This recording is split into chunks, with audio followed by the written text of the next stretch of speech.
vocês. É um prazer estar aqui novamente no Francisco de Assis, né?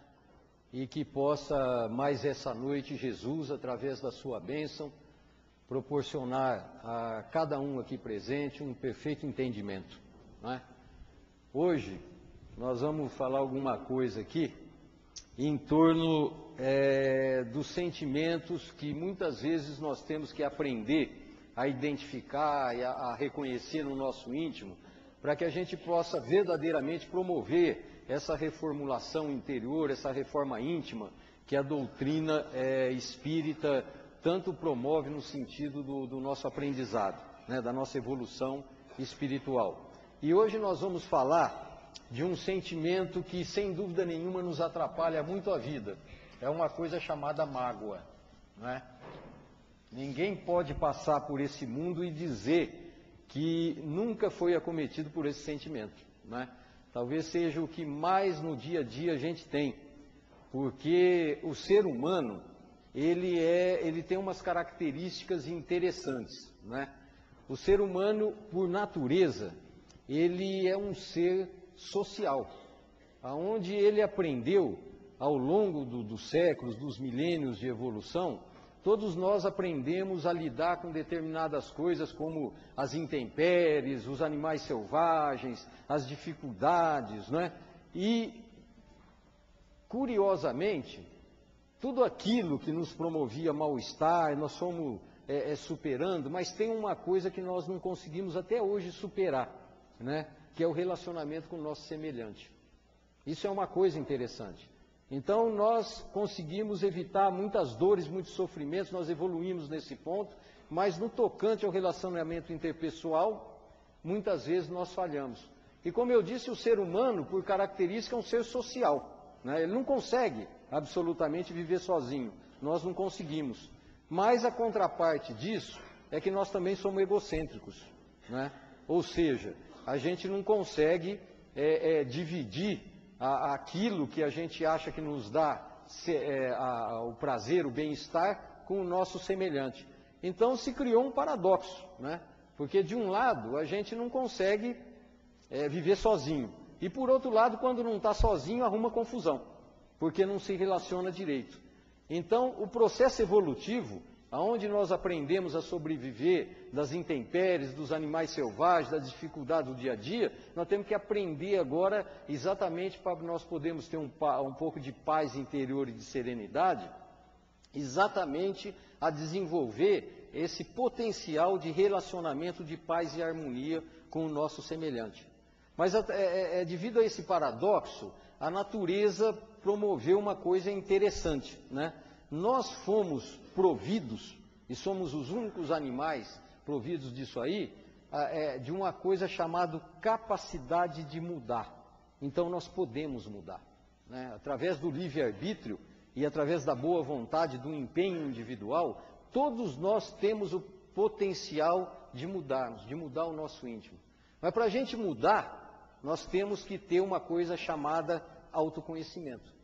Se a gente não conhecer o que vai no nosso íntimo, é praticamente impossível. Então é como eu sempre digo e bato nessa tecla: reforma íntima não se faz sem autoconhecimento. Se você não identifica dentro de você o sentimento, as emoções, que muitas vezes são perturbadoras, como que você quer mudar? Nós não mudamos absolutamente sem o autoconhecimento. Então nós temos que conhecer, e para conhecer esses sentimentos e essas emoções, a doutrina espírita é rica na sua literatura em nos mostrar o caminho disso aí, né? E hoje eu escolhi exatamente numa sequência, porque lembram que eu vim aqui, eu falei sobre o medo, sobre a culpa, o último acho que foi sobre o dever, sobre o amor, né? E hoje nós vamos falar de um gigante também da alma, mas como uma espécie de um algoz, que é exatamente a mágoa, que ela nos judia, ela nos atrapalha, ela nos perturba no nosso dia a dia e no nosso relacionamento, não só com as pessoas, mas o relacionamento para conosco mesmo, né? Tem o relacionamento interpessoal, que a gente socialmente é obrigado a ter, e tem o intrapessoal.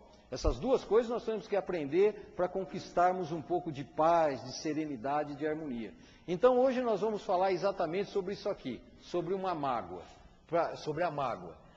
Para poder entender isso adequado, diz que tinha um professor, né, que observando o comportamento dos seus alunos, ele resolveu fazer uma atividade para poder melhorá-los assim no relacionamento, nas suas necessidades de cunho mais íntimo.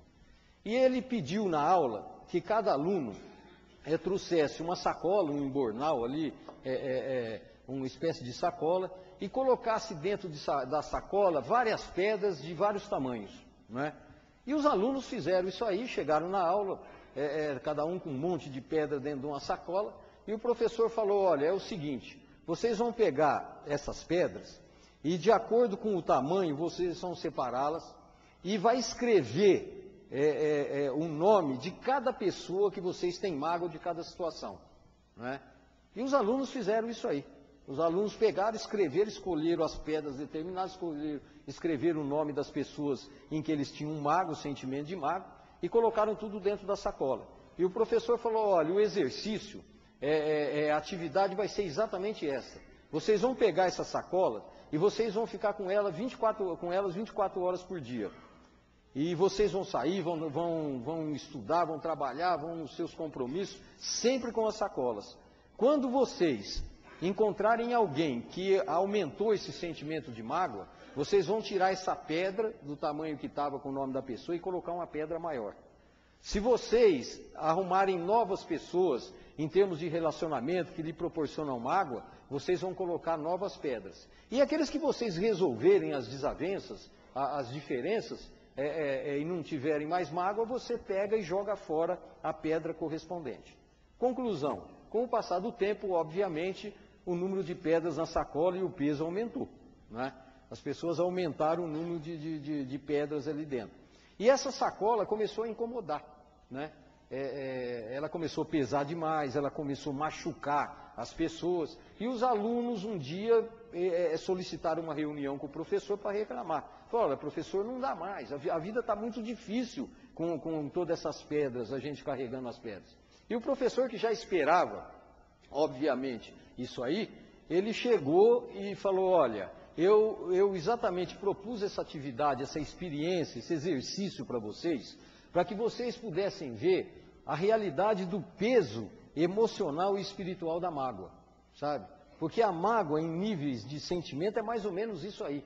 Ela pesa, ela atrapalha, ela machuca, ela promove problemas de saúde. Então isso aí vocês têm que poder fazer uma analogia para vocês resolverem as dificuldades na vida. Porque a mágoa não leva a nada, só leva a dor e leva ao sofrimento, né? Então os alunos assimilaram esse aprendizado, né? Fizeram essa analogia com as pessoas e jogaram essas pedras fora, do mesmo modo em que tentavam, na medida do possível, resolver as suas mágoas e tirar a mágoa do coração, né? Só que a mágoa tem um problema, gente. Como qualquer outra imperfeição, o sentimento negativo que nós temos. Você não consegue tirar a mágoa e jogar fora do teu coração, sabe? Essa é a dificuldade. As pessoas normalmente acham que os defeitos e os sentimentos negativos a gente tira de dentro de nós e joga para fora. A gente não consegue fazer isso aí. O que a gente faz com sentimentos como a mágoa, o egoísmo, a inveja, a vaidade e assim por diante, você faz uma transformação interior, como nós vamos ver, sabe? Você, quando acha que tirou esse sentimento negativo e jogou fora, você está fazendo de conta que você fez isso aí tendo um outro comportamento. Mas isso aí não leva a evolução espiritual nenhuma. Isso aí não leva absolutamente à reforma íntima, sabe? Então o que nós temos que ter é a consciência que aqui no tocante e centralizando quanto à relação da mágoa, nós temos um início dessa emoção ou desse sentimento, nós temos uma dinâmica de desenvolvimento e temos uma finalização, um fim, porque um dia tem que ter fim, né? Um dia, seja lá qualquer tipo de mágoa que nós tivermos, nós vamos ter que resolver isso na vida, querendo ou não querendo. Então, você não pega e joga fora. Então, a mágoa, ela começa, todas as mágoas que nós temos, ela começa a princípio com uma coisa chamada, vamos colocar aqui, ó, chamada ofensa. Não é verdade? Como que nós somos suscetíveis às ofensas, sabe? E nós valorizamos demais as ofensas da vida. E ofensa é uma coisa que nós temos que administrar no nosso dia a dia. Às vezes é uma palavra mal colocada, é uma atitude impensada, é uma situação meio atípica que faz o quê? Que nos ofende. Mas o interessante de toda ofensa, que nós temos que de certo modo analisar, é que às vezes a pessoa que nós achamos que nos ofendeu, o ofensor, ele não tinha intenção de ofender, sabe? E a mágoa que se origina exatamente através da ofensa, ela tem essa mensagem. Sempre que nós nos sentimos ofendidos, é por quê?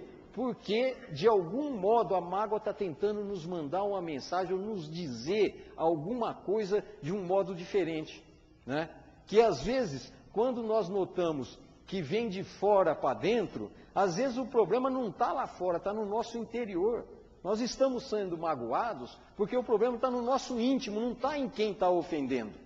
Outro dia eu ouvi uma história interessante de uma moça que relatou que ela é hoje uma senhora, e ela relatou que há muitos anos atrás, quando ela era namorada do marido, na época ela o namorava e ele tinha terminado com uma moça e iniciou um namoro com ela.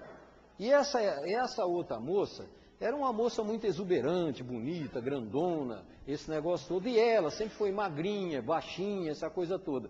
E ela um dia chegou numa festa de família, e o marido tinha uma prima, onde a prima virou para ela e falou assim, nossa, virou para ele, você terminou com a fulana de tal, grandona, bonitona, para namorar ela? Entendeu? E ela ouviu a história, ela ouviu o comentário, né? E segundo ela, foi o suficiente para ela ficar durante 20 anos em animosidade com essa prima do marido. E ela não se relacionava, procurava, sempre quando tinha festa ela sentava em outro lugar, ela não se encontrava, via na rua, ela desviava, isso foram palavras dela, né? E ela falou assim, até que um dia houve um aniversário e calhou, teve um casamento, e calhou de eu sentar na mesma mesa dessa prima dele. E nós começamos a conversar. E eu, para minha surpresa, eu vi que eu me afinei demais com essa pessoa. Eu simpatizei com ela. Ela era uma pessoa simpática, uma pessoa com boa prosa, uma pessoa boa, que tinha uma vibração muito boa. E aí eu me surpreendi, porque eu vi que durante 20 anos eu fiquei num estado de animosidade sem ter necessidade disso aí. E ela, de certo modo, identificou o quê? Que a ofensa, quando ela recebeu, o problema estava dentro dela, não na moça que ela supunha que tinha ofendido. E normalmente a ofensa, no sentido que é a origem da mágoa, é exatamente isso aqui. Muitas vezes nós temos determinadas impregnações, né, no nosso psiquismo, de nível emocionais, aonde essas impregnações, em termos de experiências, de comentários, ela causa uma impregnação tão grande no nosso psiquismo, certas impressões, que vão fazendo o quê? Criando as nossas neuroses e os nossos complexos. A ofensa é isso aí. A ofensa nos pega de jeito quando a pessoa enfia o dedo na ferida, ou na nossa neurose, sabe? Às vezes você chega e fala para o cara, ô magrelinho, ele não liga, ô baixinho, ele não liga, mas você fala assim, ô careca, ele já ofende. Por quê? Porque a sua impregnação emocional em nível de psiquismo e de experiência negativa é no tocante àquilo ali. O outro já não liga, né? Fala, isso é tudo bobagem. Mas você chamar ele, quer dizer, chamar atenção para alguma coisa em que ali é o ponto fraco dele, ele vai fazer o quê? Ele vai ficar exatamente ofendido, sabe? Então, sempre que nós nos sentimos ofendidos, né, e magoamos, o que acontece? Nós temos que fazer essa pergunta. O que é que eu tenho dentro de mim que magoou e que é o sinal de alguma coisa que eu tenho que mudar? Porque às vezes o problema está dentro de mim, não está no outro que falou. Às vezes o outro falou sem intenção de ofender. E nós nos ofendemos, sabe? E essa é uma grande dificuldade no relacionamento, no nosso dia a dia com as pessoas. Né? Nós nos sentimos ofendidos através, às vezes, de palavras bobas, de situações ridículas, mas que atinge. Por quê? Porque atingiu a neurose do indivíduo, o complexo do indivíduo, a impregnação emocional em nível de alma mais dolorido ali, que aconteceu em termos de experiências na infância e assim por diante. Então nós temos que prestar muita atenção também às palavras que a gente fala, que a palavra, ela tem uma força, ela tem um poder muito grande, que nós temos que ficar atentos a isso aí. O que para nós às vezes é bobagem, para o outro não. o outro é uma grande ofensa, porque está pegando exatamente o ponto fraco. Então nós temos que ter essa delicadeza, essa sensibilidade emocional, que é muito dura a gente adquirir. Então a ofensa, a partir do momento em que nós absorvemos essa ofensa, o que ela faz? Ela faz aparecer no indivíduo, na sequência, na dinâmica da mágoa, um negócio chamado melindre. E como nós somos melindráveis, não é verdade? A espiritualidade, através de uma série de livros, principalmente que estão aparecendo agora pela psicografia, nos orienta que na casa espírita, uma das maiores dificuldades que se encontra é uma coisa chamada melindre, onde gera um monte de confusão, um monte de dificuldades. Então, o melindre, nós temos que também ficar atentos, por quê? Porque ele está diretamente ligado à ofensa.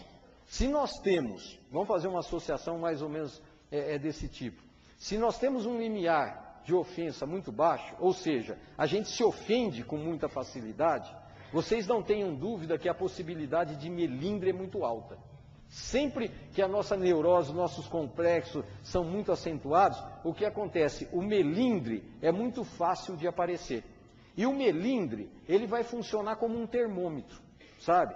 Ele vai medir a sensibilidade que nós temos a uma coisa chamada orgulho. Ou seja, sempre que nós nos melindramos, é porque atingiu o nosso orgulho. E isso aqui é o grande problema. Isso é a origem total de todas as mágoas que nós temos, sabe? A espiritualidade no Evangelho, segundo, no Livro dos Espíritos, o Kardec faz a citação que o orgulho é o terrível adversário da humanidade e causa de todos os males, sabe? E é verdade, porque orgulho, em maior e em menor grau, todos nós temos, isso é normal, entendeu? Isso é normal. Como é normal nós nos sentirmos ofendidos, isso aí é uma coisa natural. Todo mundo tem, no estágio evolutivo que nós nos encontramos, uma coisa chamada orgulho. O grande problema que nós temos que nos policiar é esse melindre não se tornar um ego por demais espaçoso, sabe? Porque às vezes o nosso orgulho é de uma dimensão tão grande que o que acontece com qualquer coisa, nós exatamente desencadeamos uma coisa chamada ofensa. Sempre que nos atinge na parte do nosso orgulho, desencadeia um negócio chamado ofensa, que melindra, e assim vai toda a sua sequência. Então, a partir do momento em que a gente identifica isso aqui, nós temos que começar a estudar isso no nosso íntimo, sabe? Porque o Kardec, isso é tão grave, que o Kardec fez uma colocação, ditado pela espiritualidade, na compilação do Livro dos Espíritos, onde a espiritualidade nos orienta que nós espíritos, estamos classificados em 3 ordens. Ele fez uma escala. Vamos colocar aqui de lado para vocês poderem acompanhar isso aqui, ó.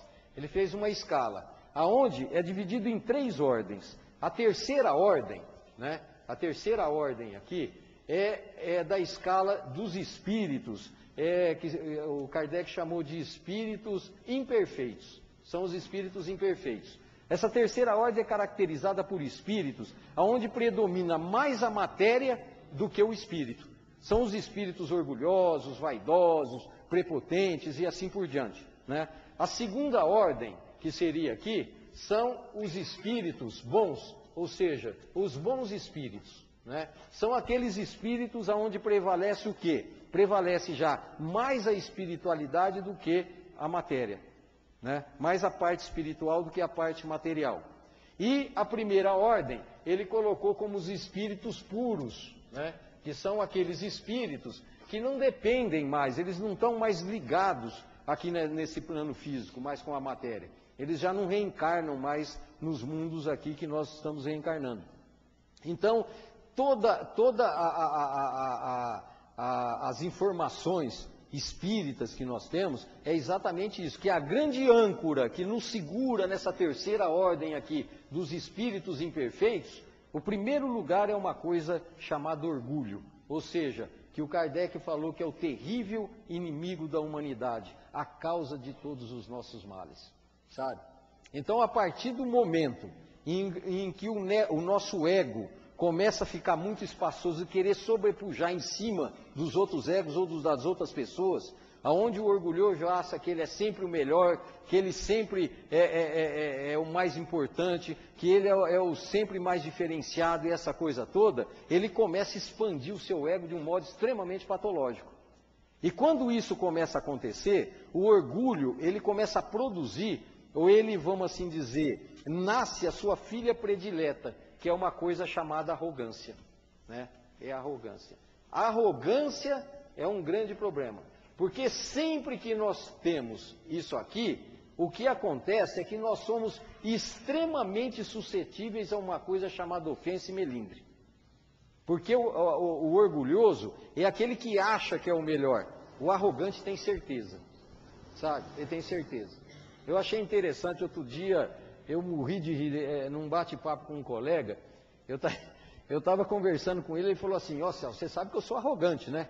Aí eu, para amenizar, para não falar que eu sabia, eu falei, não, arrogante todo mundo é. Ele falou, não, ó, rapaz, eu sou arrogante. Ele falou, quando eu era recém-formado, ele falou, eu achava que eu era o melhor que todo mundo, porque os mais velhos eram tudo ultrapassados. Eu olhava o profissional mais velho e falava assim, esse é tudo ultrapassado, eu não, estou atualizado, eu sei muito mais do que ele. Hoje, ele falou que eu estou velho, estou aí com 40 e poucos anos de profissão, ele falou, eu olho para baixo e falo assim, não, eu sou melhor que eles, porque eles não sabem nada, eu tenho experiência, né? Então, quer dizer, é a arrogância de você ter a certeza que você é o melhor, que você sabe mais, né? O orgulho é quando o teu ego é tão espaçoso que você acha, você quer, você se sente ali valorizado. A arrogância não, a arrogância tem essa condição, né? Então, a partir do momento em que nós nos sentimos magoados, por quê? A pergunta é essa. Porque foi atingido o nosso ponto fraco, porque nós nos sentimos ofendidos. Quando nós nos sentimos ofendidos, aparece o termômetro, a medição do nosso orgulho, que é uma coisa chamada melindre. De acordo com o coeficiente de ofensa, é o de melindre. Se você se sente facilmente ofendido, é porque o coeficiente de melindre teu é extremamente alto. E, consequentemente, o orgulho vai estar com o ego demasiadamente espaçoso. Então, essa é a dinâmica que nós teríamos que começar a entender da mágoa. O início dela, como eu falei, é na ofensa. E o seu desenvolver é extremamente complexo. Isso aqui não é tão fácil do jeito que a gente pensa administrar isso aqui, não. Sabe? Porque para nós podermos fazer reforma íntima, nós temos que saber esse desenvolvimento. Você não tira, como na história dos alunos, a pedra de dentro da sacola e joga fora. Você não tira a alma do teu coração e joga fora. Não é? Isso aí não funciona. Você vai transformando ela. E a ferramenta principal de transformação é uma coisa chamada conhecimento, chamada informação. É através da informação que você vai produzir os resultados necessários para poder aprimorar e sublimar os teus sentimentos. Então a mágoa é uma sublimação e absolutamente é uma transmutação e não absolutamente uma coisa que você pega e joga fora, né? Nós temos que saber por quê, qual a mensagem que ela está mandando para nós mesmos e o que está indo no nosso íntimo para nós nos sentirmos magoados, né?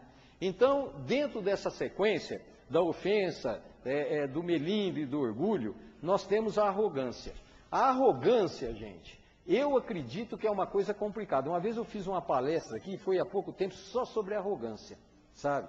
Quando essa arrogância manifesta em nós, nós temos vertentes que são instaladas no nosso comportamento, sabe? Eu não vou repetir, né? Mas para fazer uma citação, para poder seguir essa sequência, sempre que nós somos arrogantes, nós temos uma primeira vertente chamada rigidez, né? A rigidez é uma coisa natural no arrogante. Ele é rígido no seu conceito, nas suas ideias, nas suas regras, nas suas normas. Ele tem uma rigidez que todo mundo tem que seguir. E essa rigidez gera um autoritarismo danado. E esse autoritarismo, se você analisar de um modo mais agudo, faz do indivíduo um teimoso, porque todo arrogante é teimoso, né?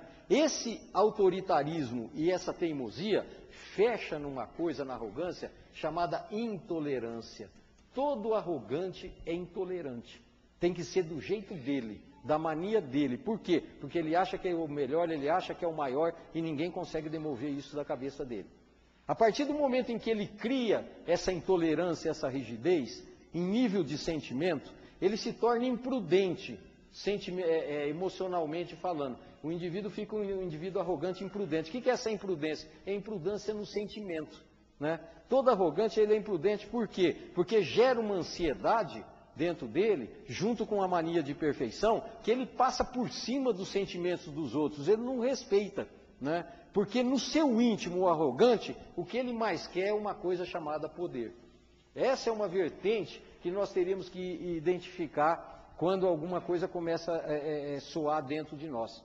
A partir do momento em que ele desenvolve esse poder, o que ele faz? Ele fica uma pessoa competitiva, né? E essa competição é gerada pelo fator da comparação. Ele sempre, na sua arrogância, está comparando com o outro. E quando ele faz uma comparação e se sente diminuído, o que acontece? Brota de dentro dele um sentimento chamado insuficiência. Ele se sente insuficiente, ele se sente abaixo, ele se sente aquém, né? E a partir desse momento faz o quê? Se manifesta o sentimento da inveja. Todo arrogante no seu íntimo, na sua arrogância de impor, ele é um invejoso, se ele analisar.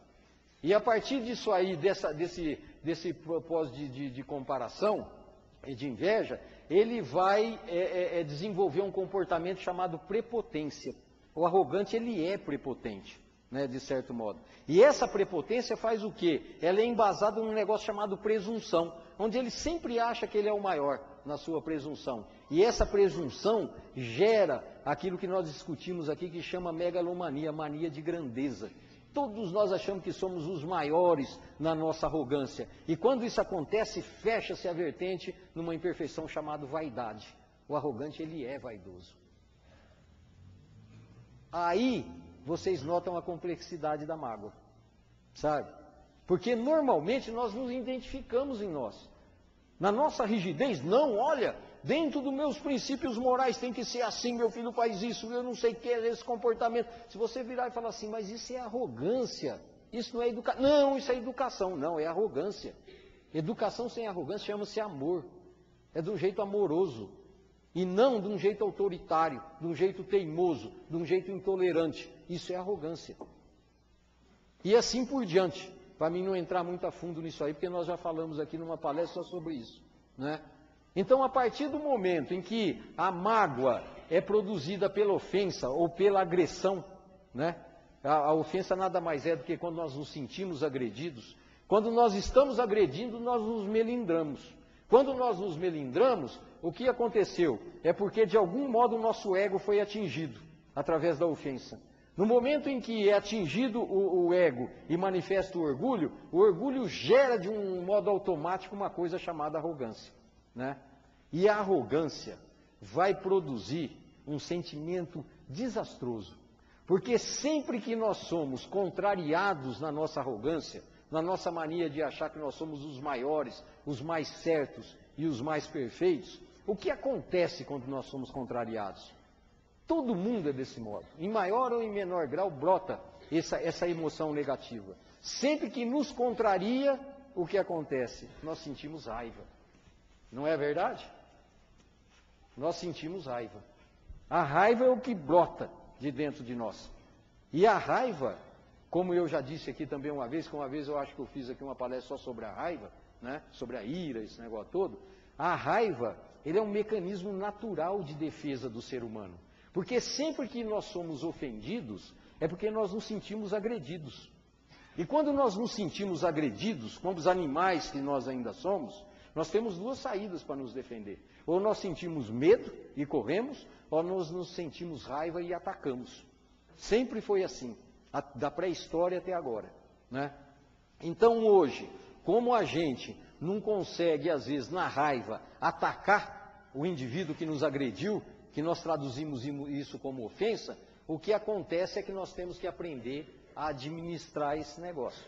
Porque uma coisa é certa, sempre que nós vivemos num estado emocional contínuo de raiva, nós estamos num verdadeiro inferno na nossa vida, sabe? É um verdadeiro inferno.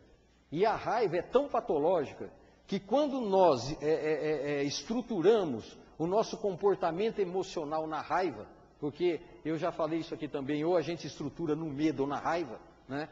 Nós nos relacionamos com tudo e com todos com raiva.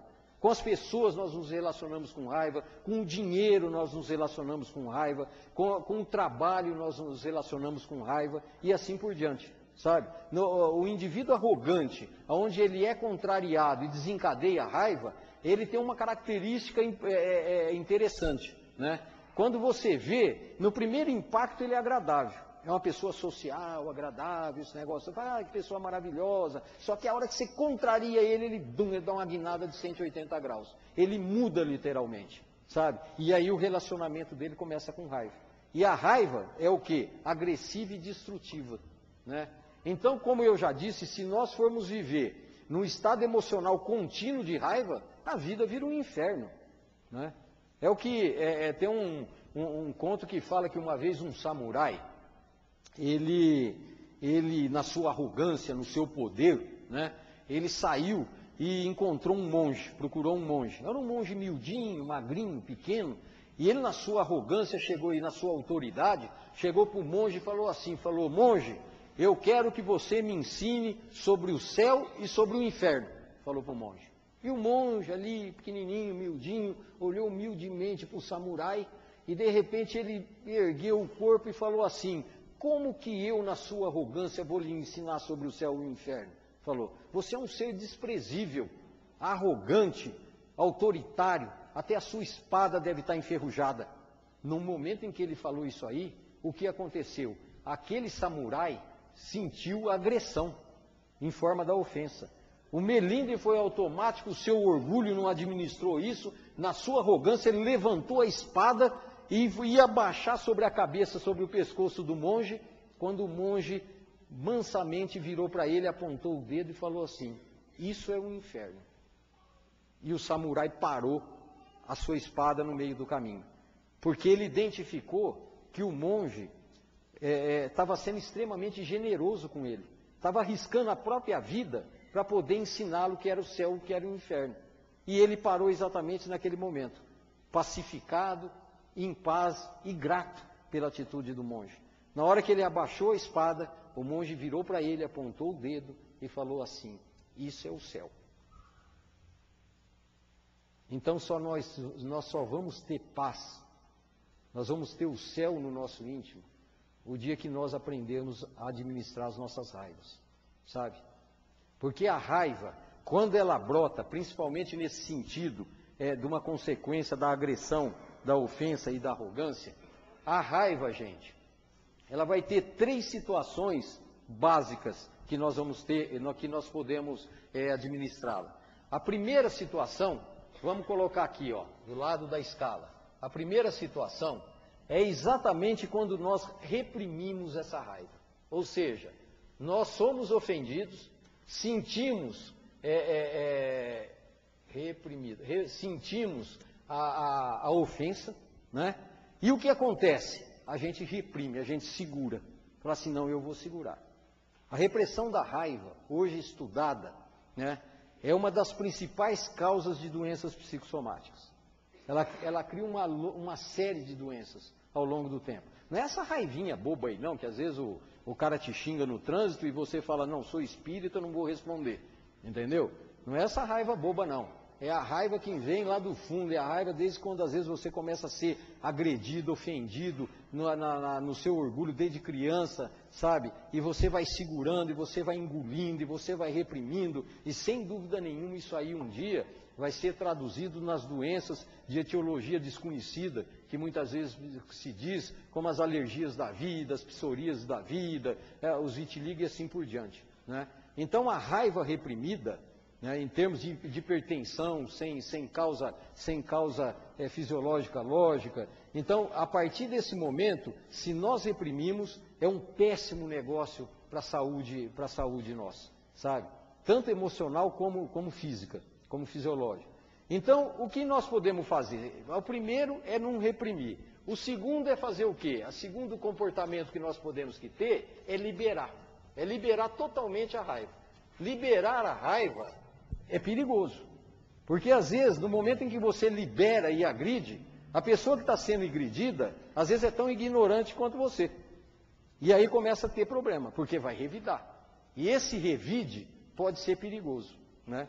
E o que mais nós temos vontade, todos nós, no nosso dia a dia, é exatamente isso aqui, ó, é liberar. A partir do momento em que você é agredido na forma da ofensa, se melindra, o teu ego é atingido de um modo violento, brota a sua filha predileta que é a arrogância, o que você faz? Se você tem a raiva, você quer agredir também, né? Isso é natural, é uma reação natural do ser humano, né? Então também você liberar é uma coisa perigosa. E a terceira é fazer o quê? É controlar, A pergunta é essa, você consegue controlar a tua raiva? Você consegue, de acordo com o estímulo da ofensa, de acordo com o coeficiente de tamanho do teu melindre e do teu orgulho. Até aquele limite você consegue controlar. Depois daquele limite você não controla. Muitas vezes você perde a cabeça, é o que normalmente se fala, né? Então, essa parte é muito perigosa. Nós temos que nos condicionar, vamos assim dizer, de algum modo, no momento em que nós somos agredidos em nível de ofensa e brota raiva, é nós não tomarmos atitudes naquele momento. Isso é um condicionamento que nós temos que fazer. É muito difícil, mas é verdade. Aquele mesmo monge que eu falei para vocês, um dia ele foi procurar, o mesmo samurai, um dia foi procurar o monge, que ele tinha tomado como mestre, como mentor da sua vida. E no momento em que ele foi procurá-lo ali, ele encontrou um monge morto. O monge tinha sido assassinado, né? Aí o samurai ficou indignado. E o código de honra dos samurais exigia exatamente a vingança. E ele, durante muito tempo, ele saiu procurando o assassino do seu mentor, do seu monge. E um dia ele encontrou. E no momento em que ele encontrou o assassino, ele levantou novamente a espada para matá-lo. E o assassino, vendo ali que ia morrer de qualquer modo, o que ele fez? Ele virou e cuspiu na cara do samurai. E o samurai, num momento de raiva, ele levantou e no momento que ele recebeu aquilo, ele abaixou novamente a espada, a katana, colocou a espada na bainha e foi embora. E as pessoas ficaram indignadas. Falaram, escuta, mas por que você não matou o assassino do monge? Ele falou assim, porque ao longo da vida, ele me ensinou que nos momentos de raiva, nós não devemos ter atitude nenhuma. Ele ia se vingar, não por raiva, mas porque dentro da sua cultura existia uma coisa chamada código de honra. E ele tinha que honrar a memória do seu mentor. Veja que coisa interessante. Então, sempre que nós temos raiva, nós temos que aprender esse negócio, a não tomar atitudes, sabe? Quando a gente toma atitudes em momento de raiva, normalmente são atitudes desastrosas. Aí vocês vão falar, mas como que faz aqui? Como é que controla? Como é que... É muito difícil. É difícil, mas é como eu falei para vocês. Nós temos que nos condicionar a isso aí, sabe? É uma espécie de um condicionamento emocional que você fala, não, eu vou pensar duas vezes. Por quê? Porque a raiva que está brotando de mim é exatamente um produto do orgulho, da minha arrogância. Eu estou sentindo o quê? Eu estou me sentindo agredido. E com isso eu me sinto ofendido. Então tem que interceptar, gente, esse tipo de negócio. Porque é como eu falei, é conhecendo as nossas limitações, os nossos erros, os nossos sentimentos e emoções negativos, que nós vamos melhorá-los, nós vamos reformá-los. É através do autoconhecimento. Nós temos que saber o que vai no nosso íntimo. E uma vez a gente falha, duas vezes a gente falha novamente, na terceira acerta mais ou menos, na quarta, quer dizer, um dia esse condicionamento começa a funcionar e você começa a adquirir uma coisa chamada serenidade relativa, né? E através dessa serenidade, não tenham dúvida que a vida fica muito mais aprazível e muito mais fácil, né? Então, a partir do momento em que nós temos a raiva, o que ocorre é que a raiva vai gerar um sentimento de injustiça. Nós vamos nos sentir injustiçados. Sempre que nós temos raiva, pode começar a reparar, a gente de certo modo se sente injustiçado, sabe? Fala assim, não, eu não mereci isso aí, essa agressão, ele me ofendeu ou ela me ofendeu, isso aí absolutamente eu não merecia. Por quê? Por que que a gente pensa isso aí? Porque a injustiça só aparece como consequência aqui da raiva, quando nós achamos que aquilo que nós fazemos para os outros tem que ter um retorno, tem que ter um feedback. Isso é uma característica nossa. Muitas vezes quando nós achamos que nós somos generosos, né, a generosidade nossa é embasada não na satisfação do ato de doar, de dar, de ajudar naquele momento, mas o prazer de receber uma coisa chamada gratidão do outro, sabe? O que mais nos agrada não é o fazer, é o receber. É interessante isso aí, mas começa a prestar atenção. Quando a pessoa chega e fala assim, nossa, olha, você me ajudou, ajudou minha família, como eu sou grato a você, você é uma pessoa maravilhosa, muito bom, que coisa maravilhosa, você sente uma satisfação enorme. Por quê? Porque é só reverter aqui, ó, e você vai parar novamente nesse ponto aqui que eu coloquei, sabe? Que é exatamente o ego. O nosso ego fica satisfeito. E é normal, até certo ponto é normal o sentimento de prazer na gratidão dos outros, né? Então o que nós temos exatamente que idealizar é isso, sabe? Falar assim, olha, peraí, quando eu fizer alguma coisa, se for generosidade verdadeira, eu vou sentir o prazer imensamente maior no ato da ajuda do que no recebimento da gratidão, na hora que me agradece, porque aí não é generosidade. Tanto é que isso é verdade, às vezes a gente ajuda o indivíduo, faz esse negócio todo, o cara fala, tá bom, tá, tudo bem, tá, valeu, e vai embora. Você fala, olha, ele nem falou obrigado. Né? Você está esperando o obrigado, é o obrigado que vai gerar prazer, e não o ato que você ajudou, deu o sanduíche para ele, ou ajudou não sei o quê, né? Então é a gratidão, quando a pessoa demonstra gratidão, e uma gratidão muito acima, né, o nosso ego se compraz. Isso é uma coisa automática em todo mundo, né? Não é pecado. É só para mostrar como que funciona a dinâmica do processo de desenvolvimento da mágoa, para nós podermos administrar isso aí de um jeito mais adequado, né? Então a raiva e a injustiça, a partir desse momento, você fala assim, gente, mas como é que eu faço para não sentir isso aí, né? Porque a partir do momento em que a raiva é desencadeada e você sente essa injustiça, você vai começar, através disso aqui, desenvolver, se você não se administrar nesse ponto, você vai começar a ressentir aquela mágoa. Se você não resolver isso aqui, ó, até o ponto da raiva, você vai começar a ressentir essa mágoa. E gera exatamente isso aí, uma coisa chamada ressentimento. O ressentimento é isso aqui. É quando você começa a mastigar a mágoa. Sabe? Você fica ressentido. E qual é a característica do ressentimento que difere da mágoa? A mágoa é quando fica aquela coisa, aquele ruim, aquele mal-estar, aquela raiva, esse negócio todo. O ressentimento, quando se instala, ele se instala junto com uma formação de vontade de vingança. Sabe? Sempre que nós estamos ressentindo a mágoa e todo o seu esquema da raiva, do melindre, da agressão, da ofensa, nós devagarzinho vamos desenvolvendo aquele negócio chamado eu quero me vingar.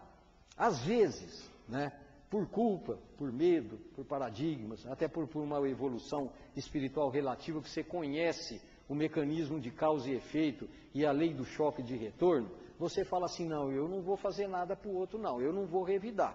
Você está ressentido, mas você fala, eu não vou revidar, né? Só que você fecha a frase falando assim, mas deixa que a vida dá um jeito nele. É a vontade de vingança, entendeu? Você está sentindo injustiçado, né? Porque você não recebeu o retorno daquilo que você fez, muitas vezes. Você, nessa injustiça, você está ressentindo tudo aquele negócio da ofensa, da mágoa, essa coisa toda. E nesse ressentimento, você até inconscientemente faz o quê? Você quer vingança. Você quer retribuir aquele mal que supostamente você acha que fez, né? Então, a partir do momento em que nós estamos ressentidos, nós temos basicamente duas saídas na vida para poder resolver isso aí, sabe? E o que normalmente a gente faz. A partir do momento em que o ressentimento se instala, você tem a primeira alternativa, é uma coisa chamada indiferença. Indiferença.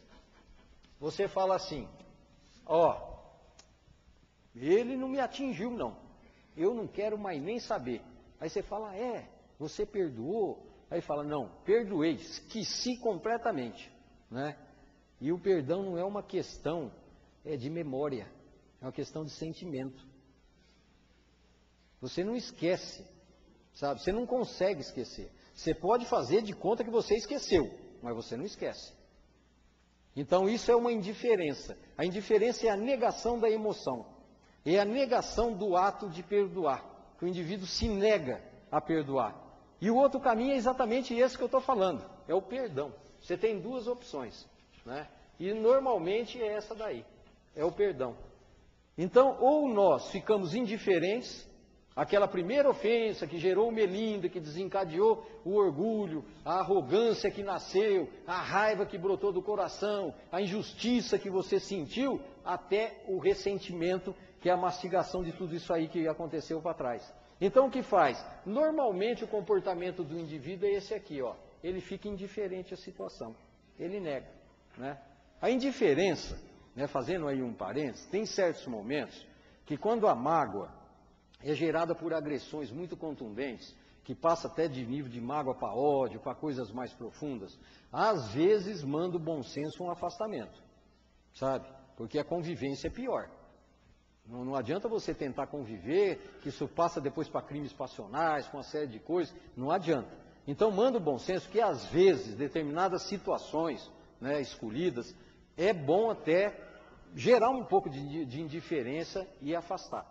E uma outra coisa também que nós temos que citar, que indiferença, né, às vezes nós confundimos com falta de afinidade.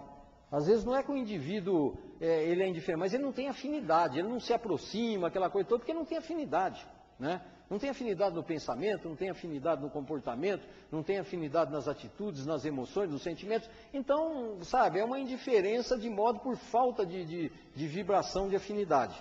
Agora, essa indiferença que a gente gera como defesa para tudo isso aqui, isso é prejudicial, sabe? Porque é como eu falei, não, eu esqueci aquilo que ele me fez. Então você não perdoou, porque isso aí não é uma questão de memória, é uma questão de coração. E você não tira isso do coração, como eu falei no início, como as pedras na sacola dos alunos. Você não arranca ali a mágoa e joga para fora. Você transforma, você dissipa essa mágoa através da ferramenta do conhecimento para se elevar em nível de sentimento, sabe? E para isso é como eu falei, para ter um início, um desenvolvimento dinâmico, vai ter inevitavelmente um fim. O início é a ofensa, é todo o desenvolvimento e nós temos que chegar num fim disso aqui um dia, né?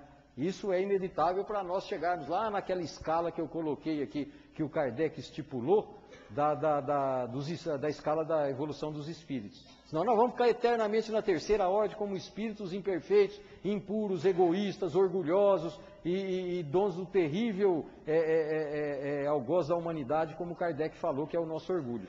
Então, a partir do momento em que a indiferença nós identificamos, nós temos que partir para o quê? Nós temos que partir para o perdão. Essa é a outra dificuldade, sabe? Porque a pessoa pergunta exatamente isso, mas como é que eu faço para perdoar? Porque você falar para perdoar é fácil, sabe? É o que mais a gente ouve na vida, é o que mais tem citação em livro de evangelho. Mas como eu faço para perdoar? Qual é o comportamento que eu tenho que ter para perdoar? Bom, o comportamento que todos nós temos que fazer para perdoar é uma coisa, foi o melhor que eu li até hoje, em toda espécie de literatura, foi o Dalai Lama, que falou isso aí. Sabe, quando ele fez a citação sobre a raiva, essa coisa toda, ele deu uma fórmula que aquilo eu falei, olha, essa fórmula é magistral. É uma coisa chamada paciência, sabe? Só que a paciência, e eu falei sobre ela aqui numa palestra que eu falei sobre o amor, não é essa paciência, gente, que às vezes a gente identifica como tolerar aquilo que a gente não suporta. Tolerar a ofensa e a agressão. Não é isso aí. Porque aí você não vai conseguir desenvolver o perdão e eliminar a mágoa do teu coração, dissipá-la. Quando eu falo em termos de paciência, eu falo em termos de aceitação. Nós temos que ter a paciência de aceitar a diferença dos outros. Porque nós, no nosso ego, na nossa arrogância, achando que nós estamos eternamente certos, né? E no nosso orgulho, a gente não aceita as diferenças. E como eu já disse inúmeras vezes, a beleza do mundo é a diferença. É a diferença. Vocês já pensou se todo mundo chegasse aqui com camisa branca? Se todo mundo chegasse na mesma marca de carro? Se todo mundo no planeta inteiro fosse todo mundo espírita? Você sabe? Se todo mundo gostasse do mesmo tipo de mulher, se todo mundo tivesse o mesmo emprego, o mundo ia ser uma monotonia, ia ser uma coisa parada, ia perder a graça. A diferença é exatamente que dá o prazer da gente observar o mundo, sabe? Essa diferença nós temos que ter, essa percepção. Você tem que aceitar a diferença. Eu sou magro, o outro é gordo, eu sou baixo, o outro é alto, e assim por diante, sabe? Eu sou de um jeito, o outro é do outro, e nós temos que aceitar. Quando eu falo aceitar, não é ser conivente com aquilo que vai contra os teus princípios. Você não precisa ser conivente, mas você tem que aceitar. Isso é o esforço que pessoalmente eu inclusive faço na vida, sabe? Eu sempre gostei, há muito tempo, depois que eu comecei a identificar por que eu fazia isso aí, a Bel ficava doida da vida. Eu ia para São Paulo, fazia o que eu tinha que fazer, eu ia na Praça da Sé. Ela falava que é cheio de bandido, cheio de não sei o quê, mas é onde dá maior diversidade. O cara põe uma corda numa palmeira, uma corda na outra, tira a camisa, amarra na cabeça, sai equilibrando na corda, cantando, sabe? Aí depois ele passa lá a cumbuquinha dele, todo mundo põe R$1 para ele, sabe? Ele tem a historinha dele, é a experiência reencarnatória dele. Aquela é aquela vida, numa outra ele vai ser diferente, mas naquela é desse jeito. Eu sou diferente dele, eu tenho outros princípios, outro tipo de trabalho, né? Outras manifestações, mas a beleza está nisso, sabe? A beleza está nisso, são as diferenças que nós não aceitamos muitas vezes. Não, o outro, o trabalho dele, não merece, o outro não sei o quê. Quer dizer, nós discriminamos exatamente devido a isso aqui, ó, ao nosso orgulho, né? E se nós quisermos verdadeiramente perdoar, nós temos que aceitar as diferenças, porque aquele que muitas vezes nos ofendeu, e como eu citei o exemplo da moça no início dessa palestra, não tem a intenção de ofender.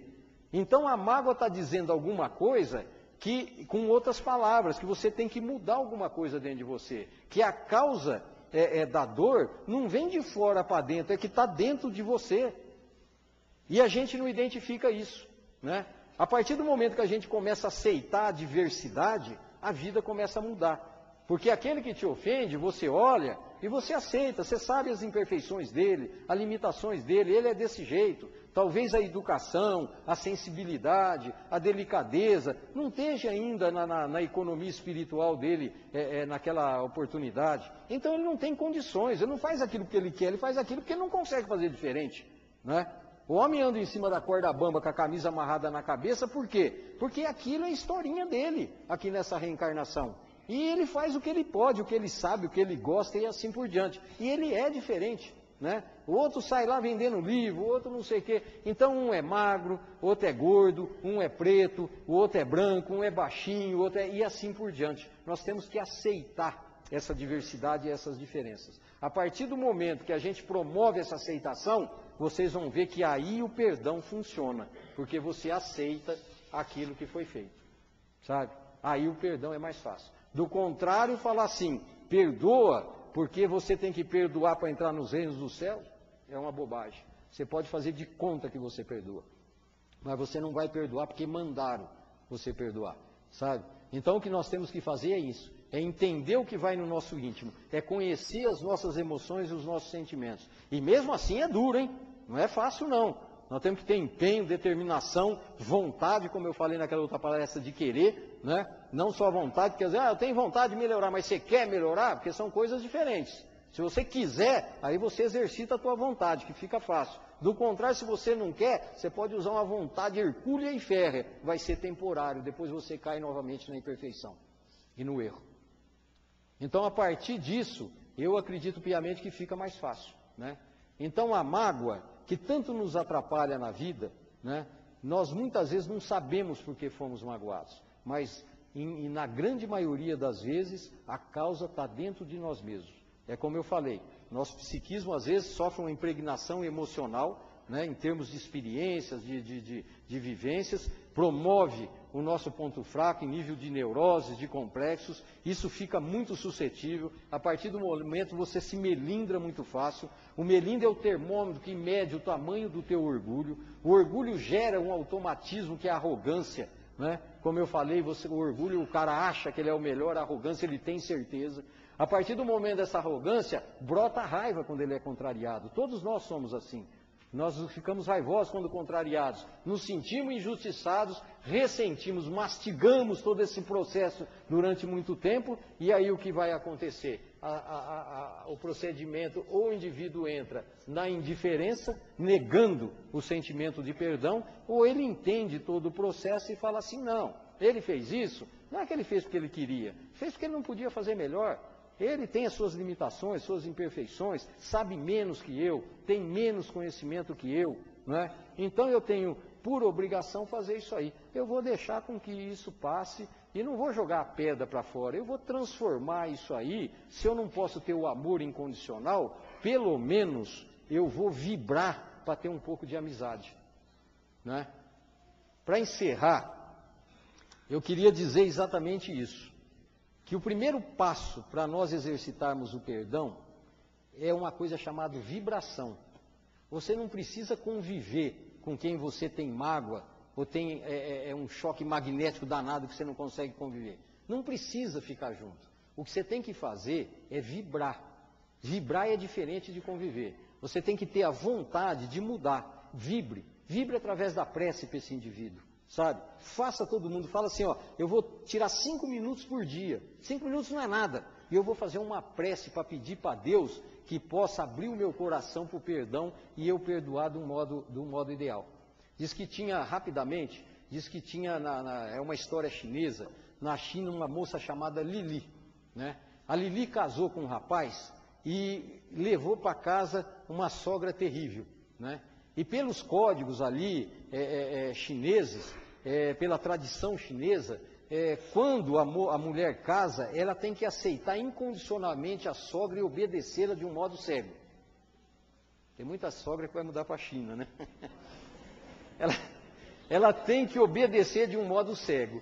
Aí o que aconteceu? A Lili, né? Em poucas semanas ela já viu que não ia dar certo, porque a sogra era possessiva, dominadora, queria o filho para ela, esse negócio todo. E a Lili chegou num ponto de desespero na convivência. Aí ela conhecia um antigo amigo do seu pai, né, que vendia ervas. Aí a Lili chegou e falou assim, olha, eu estou aqui porque eu quero um conjunto de ervas, porque eu não aguento mais a minha sogra, eu quero um veneno para poder me despachar dela, né?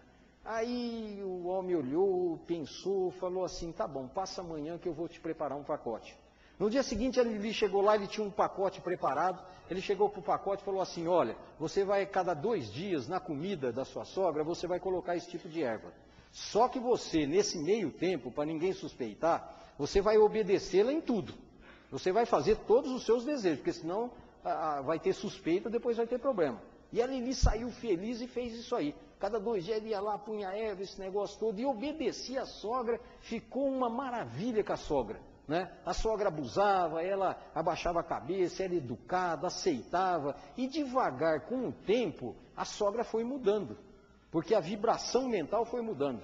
E aquela vibração que era antagônica começou a se afinar. A sogra começou a ver que ela era uma boa moça, que ela era uma boa esposa para o filho, que gostava dela, obedecia, atendia, prestava, essa coisa toda. Falou, não, eu vou mudar o comportamento. E devagarzinho foi mudando com a Lili, de chegar ao ponto de tratá-la como uma verdadeira filha. Quando isso aconteceu, a Lili arrependeu e correu novamente naquele vendedor de ervas. Chegou para lá e falou para ele, olha, eu quero parar com isso aí, pelo amor de Deus, eu não quero que a minha sogra morra. Aí ele falou assim, não, a tua sogra não vai morrer, falou, porque essa erva que eu dei para você não era veneno, era vitamina, sabe? Então, cada vez que você colocava vitamina na comida dela, você fortificava a tua sogra, né? Falou, a única coisa que era negativa, que matava, que envenenava, que isso não era veneno, a única coisa que envenenava verdadeiramente era o teu pensamento. A partir do momento que você mudou o teu pensamento, ou seja, ela começou a vibrar de um modo diferente, o veneno se diluiu. Porque a mágoa é isso, gente. É um veneno que a gente toma esperando que o outro morra. O Shakespeare que falou isso aí, sabe?